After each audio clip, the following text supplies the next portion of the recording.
You wake up paralyzed at 4 a.m., trapped in your own body. You try to scream, nothing. You try to lift your arm, nothing. I know what you thought next. You thought your brain was broken. You are not broken. What was happening was one of the most careful things your body knows how to do. And once you understand it, you stop being afraid. 1. It was never about a broken brain. Most people who go through sleep paralysis even once walk away convinced something is wrong with them. But here's what most people don't realize. Your brain runs your body like a factory that never closes. Every night, it switches shifts. Daytime workers out, nighttime workers in. And sometimes, the timing is off. That's all sleep paralysis is. You woke up while the night shift was still working. A 2011 study by Sharpless and Barber looked at over 36,000 people. Between 20 and 30 out of every 100 will have sleep paralysis at least once in their life. That's normal. A normal thing your body does to a huge chunk of the population. One thing before we keep going. If your sleep paralysis ever suddenly stops after years, or suddenly comes back after years of nothing, don't brush it off. We'll get to what that means at the end. Hold on to it. So why does your body lock itself in the first place? That's the part most people never learn.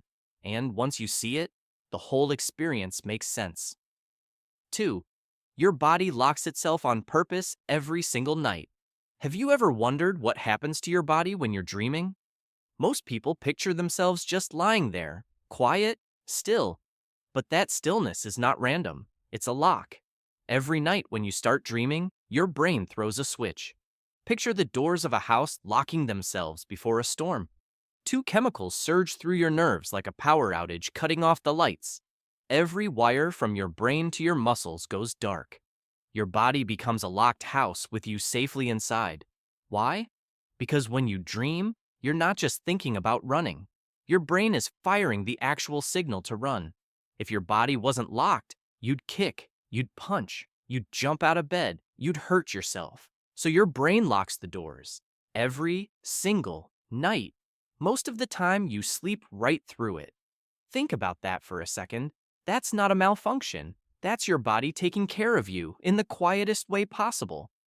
But knowing your body locks down every night raises the question, why do you specifically wake up trapped on certain nights and not others? There's a very specific reason, and you'll recognize the moment instantly. 3. You woke up before your body got the memo. So why does this happen to some people and not others? It comes down to timing.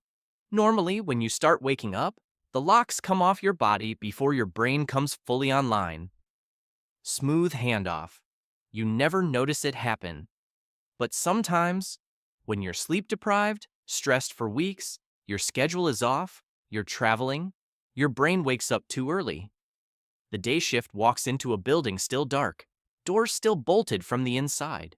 So you open your eyes. You can think, you can feel, but your body is still locked. That gap is sleep paralysis. Here's the thing. The moment your brain catches up to your body, usually within 20 to 60 seconds, the doors unlock. The lock was never the problem. The timing was. You try to scream, then you blink, then suddenly you can move. That's the handoff finishing. That's all it is. If this is shifting how you see those moments, hit subscribe. It's the best way to help us reach more people who want to understand their bodies instead of being scared of them. But the timing mismatch isn't what scares people. What scares people is what they feel. The chest pressure, the figures in the corner. Everyone has a reason. 4. Every feeling has a reason, even the spooky ones. Why does sleep paralysis feel different for different people? Some feel still. Some feel pressure on their chest. Some can't breathe. Some see figures in the room. And here's what nobody tells you. Everyone has a normal explanation. Chest pressure first. When you dream, your breathing gets shallow.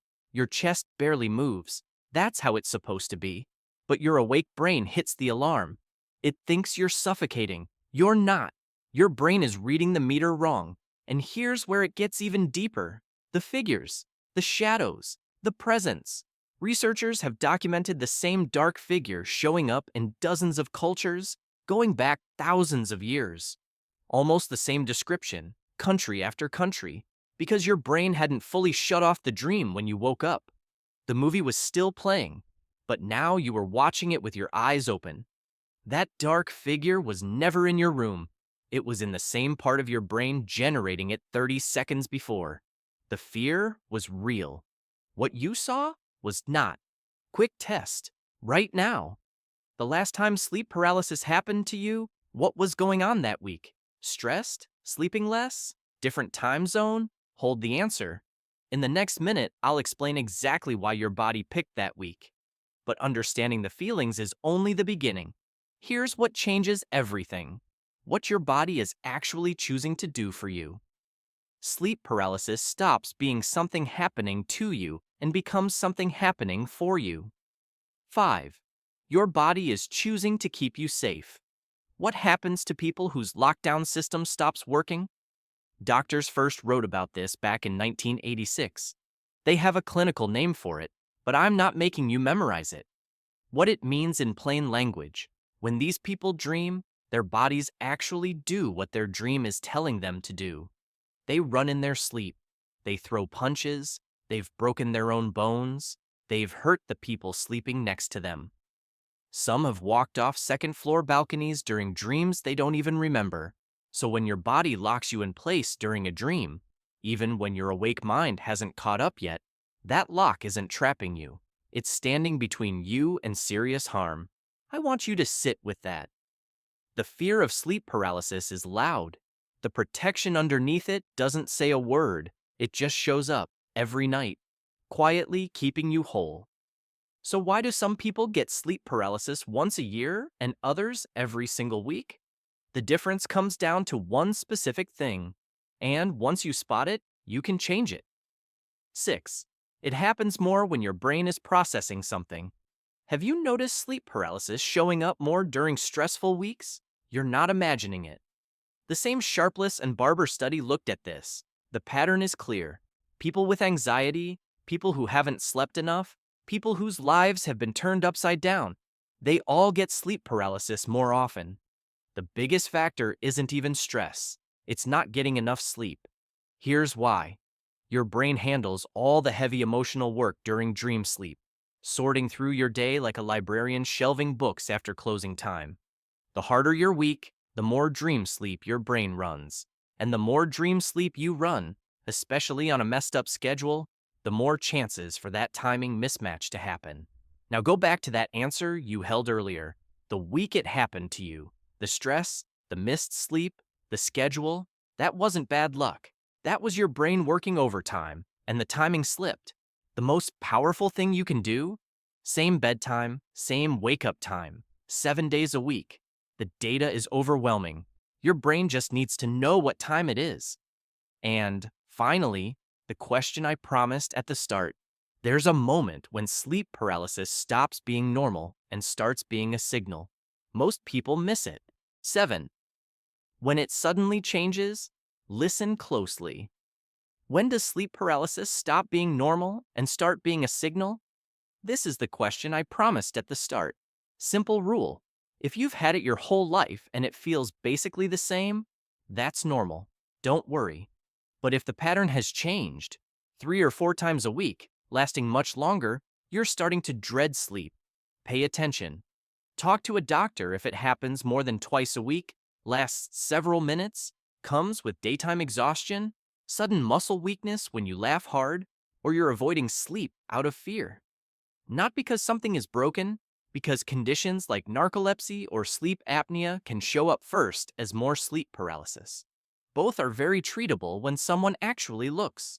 Your body trusted itself to wake you up safely. If that trust slips, that's information. So the next time you wake up locked in place, eyes open, body still, remember what's actually happening. Sleep paralysis was never your body breaking. It was your body choosing you. Every twitch, every jolt, every moment that scared you, your body was never glitching. It was working, quietly, loyally, every night you've been alive. The lock was never your enemy. The fear was the only thing in the room with you. You are not broken. You are home in your own skin.